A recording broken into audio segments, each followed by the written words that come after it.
ખ્રિસ્ત ઈસુમાં આપ સર્વને પ્રેમ સલામ. પઝલિંગ પેસેજીસ ઓફ પોલ જે શ્રેણી શરૂ કરવામાં આવી છે તેનો આજે બીજો દિવસ છે અને આજે જે પાઉલ પ્રેરિત દ્વારા લખેલા અમુક પત્રો છે, પત્રોના અમુક ભાગ છે, તેમાંનો રોમનોને પત્ર તેનો 5મો અધ્યાય અને 20મી કલમ આજે સમજવા માંગીએ છીએ. કારણ કે આ કલમને પણ ઘણી બધી વાર સમજવામાં ઘણી તકલીફ પડતી હોય છે. અહીંયા પ્રભુનું વચન આ પ્રમાણે કહેશે, રોમનોને પત્ર 5મો અધ્યાય અને 20મી કલમ. વળી અપરાધ અધિક થાય તે માટે નિયમશાસ્ત્રે પ્રવેશ કર્યો, પણ જ્યાં પાપ અધિક થયું ત્યાં કૃપા તેથી અધિક થઈ. જો તમે 20મી કલમનો પહેલો ભાગ વાંચો તો તમને એવું સમજવામાં આવે કે અપરાધ અધિક થાય માટે નિયમશાસ્ત્રે પ્રવેશ કર્યો. અહીંયા ગાડી નિયમશાસ્ત્રનો પ્રવેશ, it is the cause for the sin to increase, એવું પિક્ચર નોર્મલી વાંચતા મને તમને મળે છે. લાસ્ટ ટાઈમ મેં તમે જોયું હતું કે એ નિયમ જે શબ્દ છે અથવા એ કમાન્ડમેન્ટ છે તેને કેવી રીતના અલગ અલગ પરિભાષાઓ સાથે પાઉલ પ્રેરિત પોતાના લેખનોમાં આલેખે છે. ઇઝરાયેલના સંપૂર્ણ ઇતિહાસ વિશે તે કહે છે, બીજી રીતના તે 10 આજ્ઞાઓ વિશે કહે છે, ત્રીજી રીતના એ નૈતિક નિયમો વિશે કહે છે, ચોથી રીતના એક પ્રિન્સિપલ અથવા એક રૂલ જેને કહેવાય એક સિદ્ધાંત તરીકે પણ તે નિયમનો ઉપયોગ કરે છે. અહીંયા આગળ જે રીતના તેનું વર્ણન કરવામાં આવ્યું છે તે જો હું તમે સમજવાનો પ્રયત્ન કરીએ, then it will try to explain us. અહીંયા લખે છે કે અપરાધ અધિક થાય માટે નિયમશાસ્ત્રે પ્રવેશ કર્યો, but it was not so. નિયમશાસ્ત્રનો પ્રવેશ ક્યારે થયો? જો હું તમે બાઇબલનો ઇતિહાસ અને તેની ક્રોનોલોજી જાણતા હોઈએ તો આદમ અને હવા જ્યારે પાપ કરે છે ત્યારે એ નિયમશાસ્ત્ર નહોતો. ત્યારબાદ એ ઘણા વર્ષો, ઓલમોસ્ટ 500 વર્ષ પછી, એટલે કે દાઉદ રાજા એ રાજ્ય પર આવે છે તેના લગભગ 500 વર્ષ પહેલા એ નિયમશાસ્ત્ર એક્ઝિસ્ટન્સમાં આવે છે, તેને લખવામાં આવે છે. અને અહીંયા આગળ નિયમશાસ્ત્ર પ્રવેશ એ પાપના પછી થાય છે. That means what it is trying to explain, Paul પ્રેરિત જે મને તમને કહેવા માંગે છે તે એ છે કે નિયમશાસ્ત્ર એ પાપ વધારવાનું કારણ નથી. No, it is not the reason for the sin to increase. પણ જો તમે 7મો અધ્યાયની તેની 7મી કલમ જુઓ તો ત્યાં લખેલું છે, ત્યારે આપણે શું કહીએ? શું નિયમ પાપરૂપ છે? ના, કદી નહીં.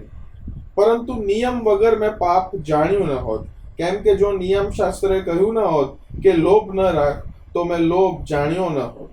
અહીંયા ગાડી પાઉલ પ્રેરિત કહે છે કે નિયમશાસ્ત્ર પાપ વધારવાને માટે આવ્યું નહોતું, પણ નિયમશાસ્ત્રને લીધે પાપની સભાનતામાં અચૂક વધારો થાય છે. પાપની અવેરનેસમાં, હે ને, વી બીકમ અવેર કે ભાઈ આ પર્ટિક્યુલર વસ્તુ છે એ નિયમશાસ્ત્ર પ્રમાણે એ પાપ છે, or else we won't understand it. અહીંયા ગાડી પાઉલ પ્રેરિત બહુ જ અગત્યનો સિદ્ધાંત મને તમને શીખવવા માંગે છે. આદમ અને હવા જ્યારે ઉત્પત્તિના પુસ્તકમાં તેમનું સર્જન કરવામાં આવ્યું, they did not know sin. તેઓ પાપને જાણતા નહોતા, પણ તેમને માટે પાપની પરિભાષા એક જ હોઈ શકે, અને તે એ કે પ્રભુની આજ્ઞાનો ભંગ કરવો અથવા પ્રભુથી પોતાનું મુખ નિરાળું રાખવું. To turn away from God, that is the definition of sin. અને મારા વાલાઓ, એ ખરેખર એ પાપની મૂળ પરિભાષા છે. નિયમશાસ્ત્ર પાપ અધિક થાય માટે આવ્યો એનું એ કદી એનો અનુવાદ હોઈ શકે નહીં. નિયમશાસ્ત્રને કારણે પાપની જે સભાનતા છે તેમાં વધારો થયો, કારણ કે એ નિયમશાસ્ત્રની અંદર પ્રભુને પસંદ પડે તેવું જીવન કેવી રીતના જીવાય તેનું વર્ણન કરવામાં આવેલું છે. અને પ્રભુ નિયમશાસ્ત્ર દ્વારા મને તમને કહેવા માંગે છે કે this is the way you should live. પણ એ પાપને કારણે મારા વાલાઓ, હું અને તમે એ રીતનું જીવન, પ્રભુને પસંદ પડે તેવું જીવન જીવી શકતા નથી. નિયમ કદી પરિપૂર્ણતા આવે એવી અપેક્ષા નિયમથી હતી જ નહીં. આપણે ગઈ વખત જોયું છે કે નિયમ શાસ્ત્ર એ પણ ઈસુ ખ્રિસ્ત તરફ ઇશારો કરે છે. It is a pointer. નિયમશાસ્ત્ર એ વળાંક, એ એક સાઇન પોસ્ટ છે જે મને તમને ખ્રિસ્ત, જે આપણી મંજિલ છે, ત્યાં લઈ જાય છે.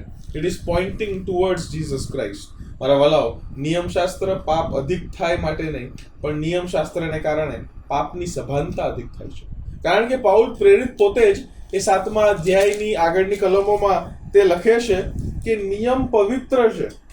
તો જો તમે 7મો અધ્યાય 12મી કલમ વાંચો, ત્યાં લખ્યું છે માટે નિયમ શાસ્ત્ર તો પવિત્ર છે, અને એની સાથે સાથે તે આગળ એવું પણ લખે છે કે નિયમ આધ્યાત્મિક છે, નિયમ આનંદ પમાડનારો છે.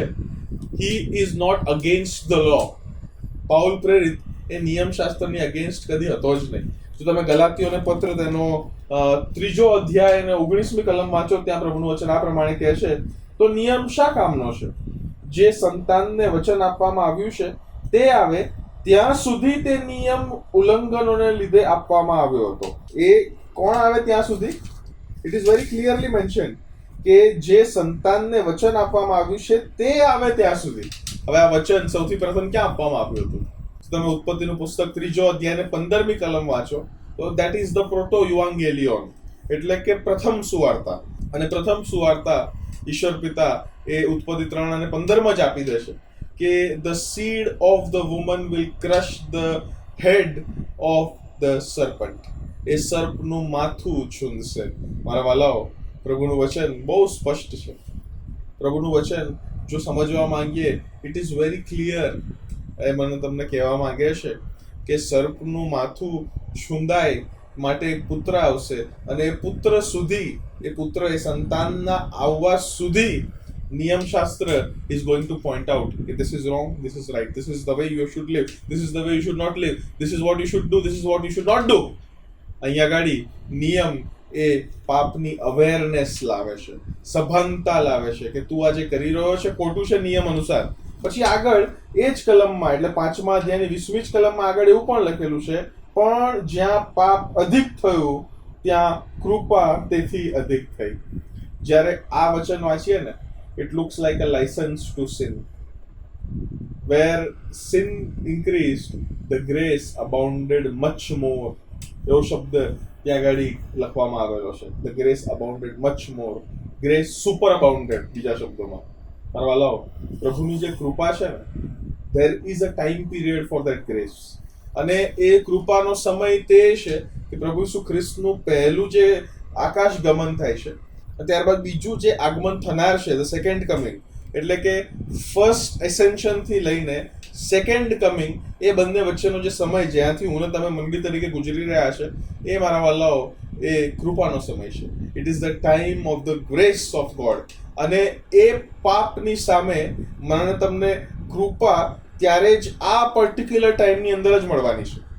આ પર્ટિક્યુલર ટાઈમ વીતી જાય, પ્રભુ ઈસુ ખ્રિસ્તનું ફરી આગમન જો થાય, ત્યારબાદ there is no grace, ત્યારબાદ there is a judgment. ત્યાં પ્રભુનો ન્યાય આવે છે. એ કૃપા સુપર અબાઉન્ડ ત્યારે જ કરશે કે જ્યારે આ પર્ટિક્યુલર ટાઈમ પીરિયડમાં હું ને તમે ખ્રિસ્તનો અંગીકાર કરીશું અને આપણે આપણા પાપોથી પાછા ફરી જઈશું. એ પાપ કર્યા કરવા માટે ગ્રેસ એક લાયસન્સ નથી કે ભાઈ કૃપા તો છે જ ને, ચલ ને પાપ કરું, કૃપા પામી લઈશ એટલે માફી પણ મળી જશે. ના, grace is not a license to sin, but grace is a warning. મારા વાલાઓ, ગ્રેસ એક ચેતવણી છે કે ગ્રેસનો સમય જે છે, એ કૃપાનો જે સમય છે, એનો પણ અંત આવનાર છે. એ અંત જ્યારે આવશે ત્યારબાદ એ કૃપા મળવાની બંધ થઈ જશે, અને ત્યારબાદ there is going to be decision. આર યા પાર, એ સ્વર્ગ કાં તો નરક, પ્રભુ સાથેનું જીવન કે પ્રભુની ઉપસ્થિતિથી એ વિમુખનું જીવન. મારે ને તમારે આ સમય અત્યારનો જ છે મારા વાલાઓ. We are living in the grace period. એ નિયમશાસ્ત્ર પાપ અધિક થાય માટે નહીં, બટ એ જે નિયમ છે, પ્રભુનું જે વચન છે, it is to increase the awareness of sin in us. પ્રભુનું વચન એ યોહાનની સુવાર્તાની અંદર પણ પ્રભુ ઈસુ ખ્રિસ્ત મને તમને કહેવા માંગે છે કે આત્મા જ્યારે આવશે ને, ત્યારે તે પાપની સભાનતા આપણામાં લાવશે. એટલે કે નિયમશાસ્ત્ર અને પ્રભુના વચનોનો જે મુખ્ય હેતુ છે તે એ છે કે ઇટ મેક્સ અસ અવેર, એ મને તમને એ પાપની સભાનતામાં લાવે.